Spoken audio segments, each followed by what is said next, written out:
Every single thing that you say on the phone is recorded. I know that, so why would I be on it threatening people? We'll find out. I think that you are continuing to threat to the public even while being in jail.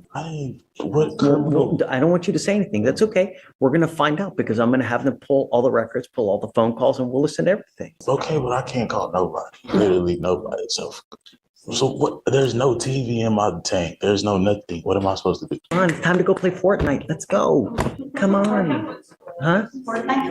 Come on, man. I'm itching to go. Welcome back, guys. Today's courtroom clip is pure madness. We've got a sovereign citizen trying to out-logic the law with YouTube conspiracy theories and zero understanding of how the justice system actually works. He's 19, already racking up aggravated assault charges, and now he's sitting in front of Judge Fleischer, arguing that he doesn't consent to be governed. Meanwhile, the court is like, cool story, here's your felony. What kills me is how confidently wrong he is. Like, bro, shouting I'm a free man under natural law doesn't make the charges disappear, it just makes the judge more annoyed. So let me ask you this, should courts keep entertaining these sovereign citizen rants, or start hitting them with contempt the second they say, I do not stand under your jurisdiction? Drop your thoughts, hit like and subscribe for more legal chaos, and let's dive in. Judge.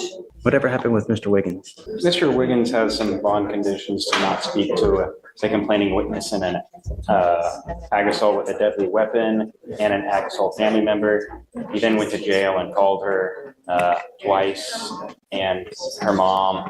I mean, what more can we do? Really? Take the phone away. Oh, yeah, that's a good point. We'll do it now. He also called not only under his own name, but he also called under 3 other inmates' names.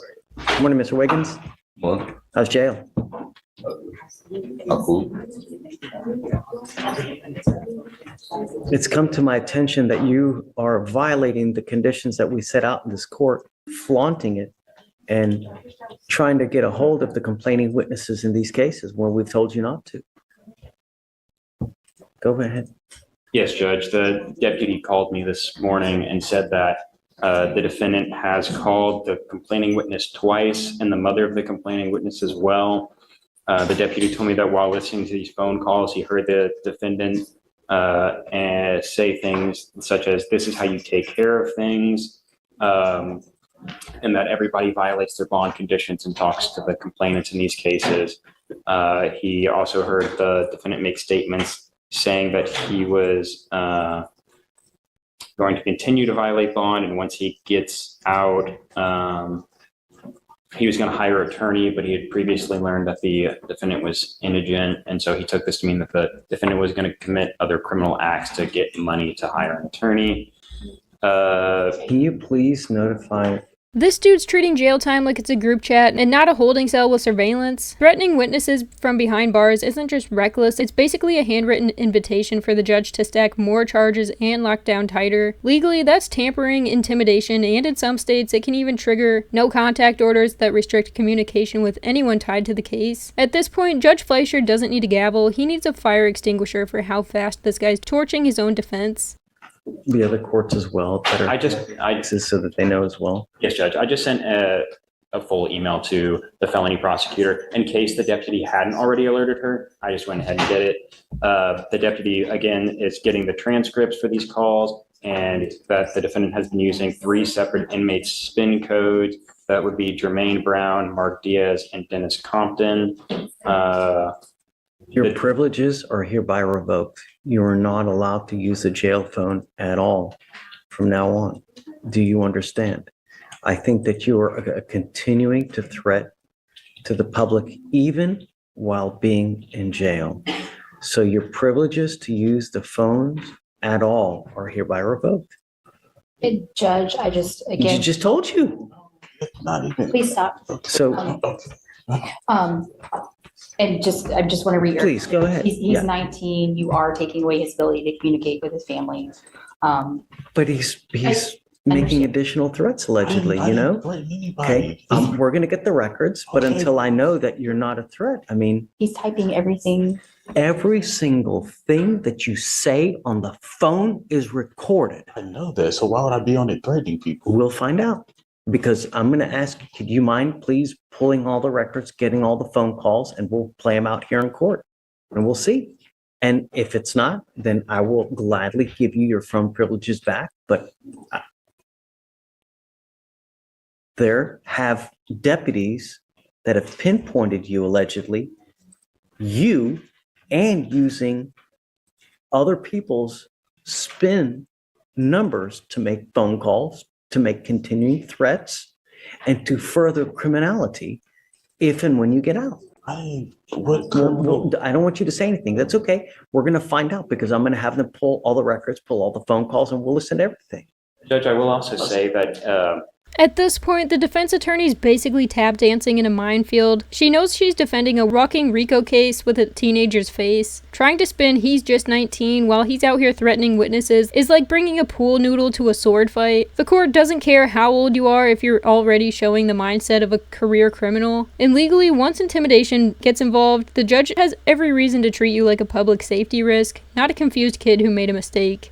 the defendant told the complaining witness, this is about the ag assault involving the firearm, that when she got shot, the defendant said that's what happens when you hang out with gangsters. So pull all that stuff, and all that stuff gets,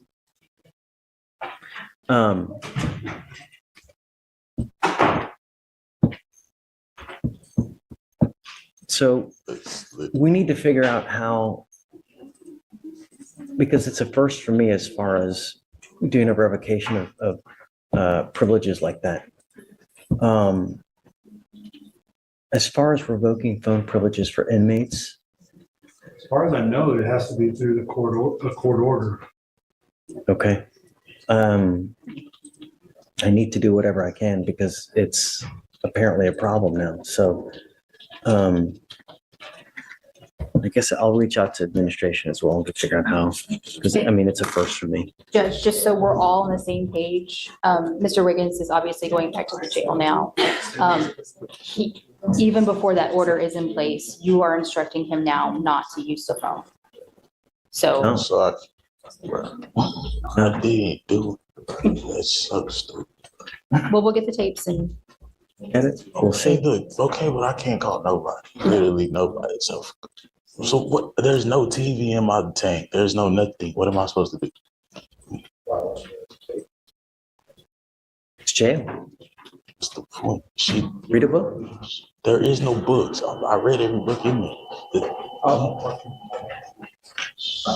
Yes. Okay. I can't trust you to use a phone, Mr. Wiggins. You know what's happening. I have other deputies that have alerted us to what's going on. I can't. That's it. You got to know when you're in the jail, there are eyes all over you. It's like at a casino. You literally have eyes all over you at all times. You got to know that whatever you're doing is always being looked at. Stay in bed. That's why I wasn't threatening nobody. I didn't say anything. he's typing So- everything and then- that you're saying. Asking them I to pull it. understand. He's talking about I'm doing illegal things when I get out to hire a lawyer and all these other things. That's stupid. I never said anything about anything illegal. That's just